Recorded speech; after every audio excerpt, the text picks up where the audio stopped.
이 교시입니다. 이 교시가 좀 상그러웠죠. 이 교시는 할만한데 좀 할만한데 이 교시 한번 들어가 봤더니 첫 번째부터가 뚜둥 나왔습니다. 정신 안 차리고 있는 거죠. 뭡니까? 성능인증 형식 승인. 우리 가스관 선택 밸브는 성능인증, 형식 승인 대상이거든요. 그래서 형식 승인 대상 물품을 조금 알고 가면 좋죠. 성능인증까지는 진짜 너무 오버해요. 너무 제품이 많아져요. 수십 가지로 바뀌기 때문에. 그래서 가서 구조, 제품 검사. 이게 저는 이 문제를 되게 좋아해요. 왜 좋아했냐면 이게 이제 삼성 기흥공장 그러니까 선택 밸브가 날아간 그 케이스. 그렇죠. 그 이후에 선택 밸브의 기준이 엄청 많이 바뀌진 않았어요. 근데 선택 밸브의 중요도는 한번 주지인지는 필요하다고 생각했어요. 아직까지도 명료한 없어요. 왜냐하면 프렌지 접합 사이에 대한 명료한 기준이 없어요. 이게 기계 쪽이면 기계는 볼트너트에 대해서 나와 있는 치수, 방폭에 가면 나오거든요. 이렇게 나오는 볼트너트가 몇 센치 밖으로 나와야 이 지금 프렌지가의 접합을 인정해줘요. 근데 가서 보면 우리가 볼트너트가 이렇게 꽂혀 있거든요. 끝에는 거의 안 나와. 이러면 탈락돼요. 절대 안 되는 거지. 그러한 형태로 나갔으면 난 좋았지. 근데 얘는 단순하게 선택별로 구조가 뭐고 이런 검사를 한다 정도까지만 한 거죠.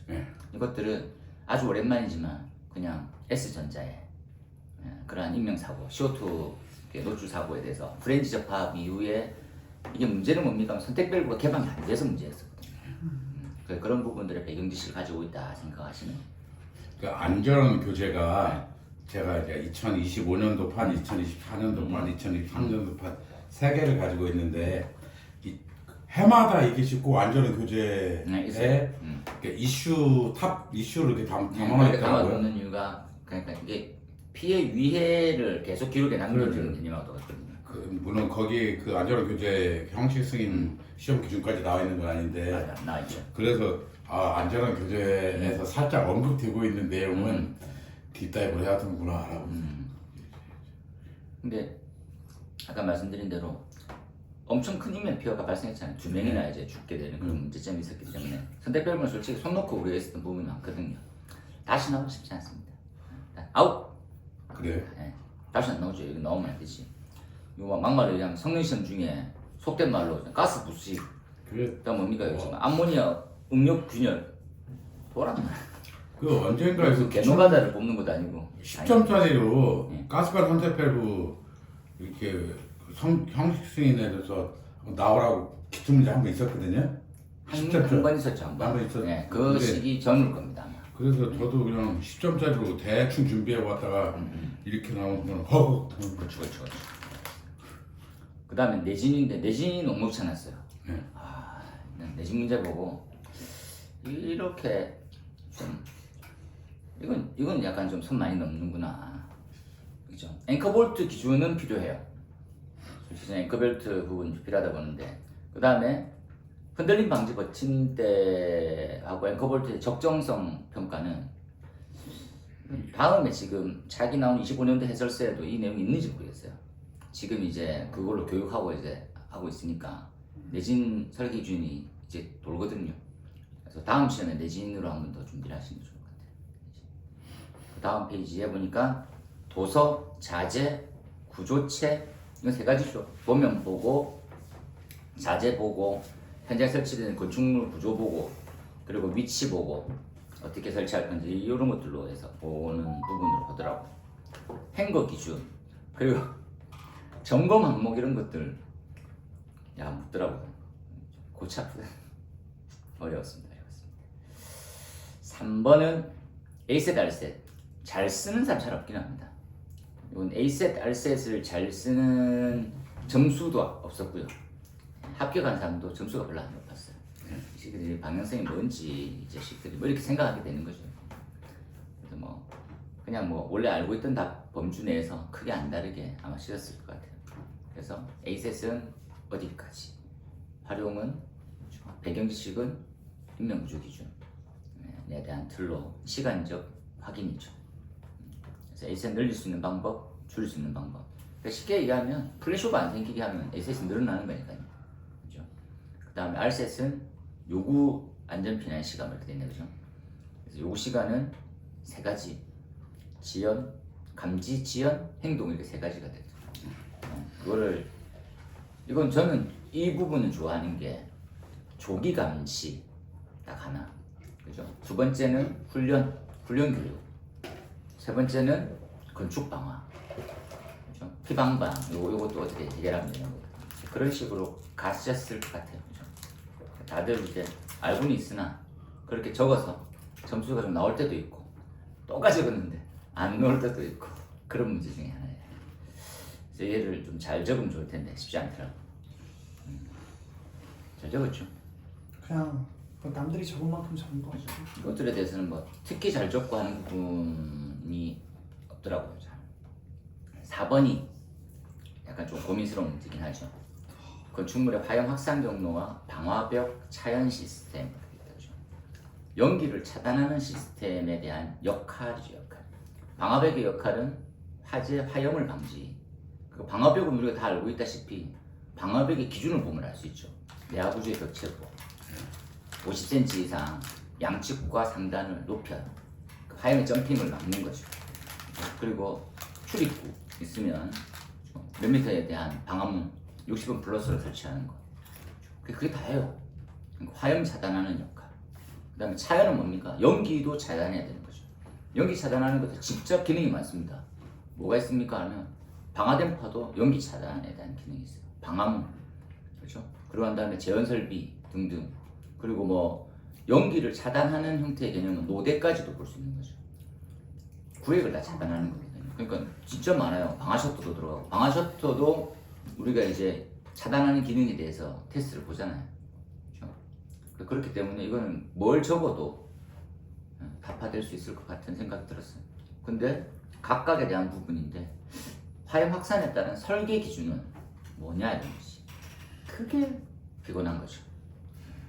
그래서 설계 설치는 이제 공식적으로 나올 수 있는 말은 아까 말씀드린 대로 내화 구조의 벽체, 그렇죠? 얼마 이런 기능.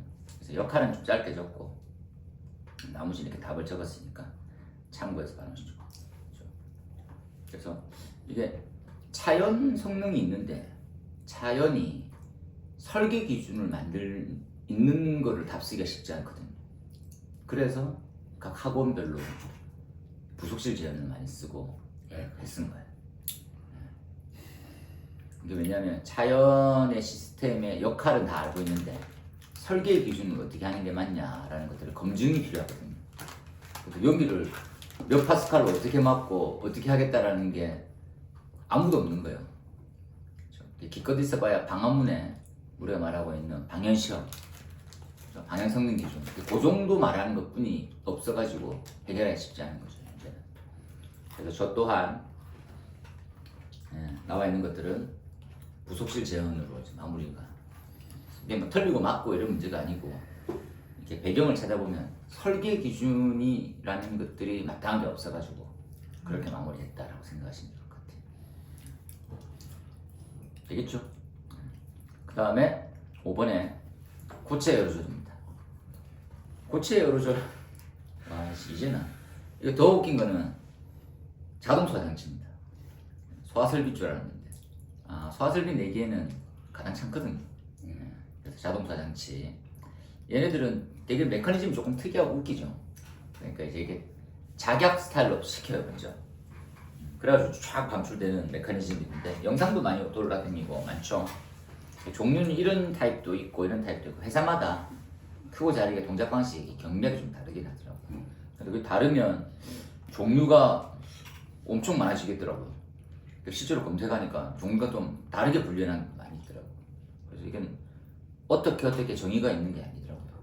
저는 작동 방식별, 방출별로 구분을 해놨는데 이게 또 맞는 건지도 좀 애매합니다. 저도 공부는 이렇게 하고 이런 식으로 안겠는데 이번에 보니까 형식승인에 보니까 뭐 설비용, 패키지용, 뭐 단일형, 그렇죠. 맞아요. 설비용, 패키지용, 등급용, 단 1분. 맞아요. 그런 게 있더라고요. 맞아요. 그래서 아싸지. 아이씨. 그래서 아이씨 나가립니다. 근데 이것들은 이게 이런 거죠. 자동차 장치의 종류를 승인 기준대로 쓰느냐 안 쓰느냐의 차이인 거죠. 회사는 이렇게 나눠져 있는데 아니 승인은 그렇게 그 돼 있는 부분이거든요. 대부분 다 유리벌브식이냐, 감지기식이냐, 네, 그다음에 그 전기식이냐 이렇게 공부했지. 내가 저기 형식이 나있는 뭐 설비용, 패키지용, 뭐 등급형 이렇게 공부 안 했단 말이죠. 뭘 물어봤는지 모르겠어요. 그 종류 오면은 내가 볼 때는 형식성이 그게 기준일 것 같다는 생각이. 맞아요. 그게 답이긴 할 것 같네요. 소화원리는 칼륨 라디칼 그렇죠? 해서 산소하고 반응해서 끝내요. 소화 단계 구조 이렇게입니다. 보시면 되겠습니다. 어렵네요. 그래서 그림 하나 상 넣었네요, 그죠? 그 다음에 저는 6번을 보고 제가 이제 풀이 영상을 학원에서 찍는데 너무 열받아가지고 이 형태가 그 뭘로 적혀있냐면 여기 해설서 내용이잖아요. 해설서에 보면 밑에 보면 시험 조건이 KSC 3004 18항 16항 24항이거든요. 근데 이제 KSC의 3004는 예전에 폐기가 됐어요. 없는 거죠. 그 없는 기준이 해설서에 남아있다고 해서 답을 해설서에 있는 것으로 적는 거는 진짜 미친 짓이에요. 그때도 욕을 많이 했지만 적어도 일당을 지금 하루 일당 50만 원인가 이렇게 출제하면 그래서 3일 가 있는 거죠. 3일 가서 마지막 시험 문제 이제 딱 배부하는 때 집에 갈 수 있거든요. 그 전에 대기하고 있다가 다니다. 그러면 적어도 자기들이 문제를 다 가져와. 거기서 내는 사람은 솔직히 없어요. 왜냐면 거기서 내면 검증할 시간이 없어가지고 난데. 그러니까 남이 문제를 갖고 오는 것에 대해서 내가 갑론을박을 못하는 거예요. 그러니까 뭐 똑같이 세 사람이 이렇게 내는데 그러면 1교시에서 몇 문제 내가 내고 몇 문제 내고 2교시에 몇 문제 내가 내고 뭐 이런 식인 거죠. 그러니까 세 사람이 총 4교시 문제를 전체 다 출제합니다. 그 다음에 출제위원들은 거기 합격하는 동안에 인터넷 접속 불가해. 네, 그건 못하죠. 네, 그렇게 확인할 수 있는 방법은 전혀 없습니다.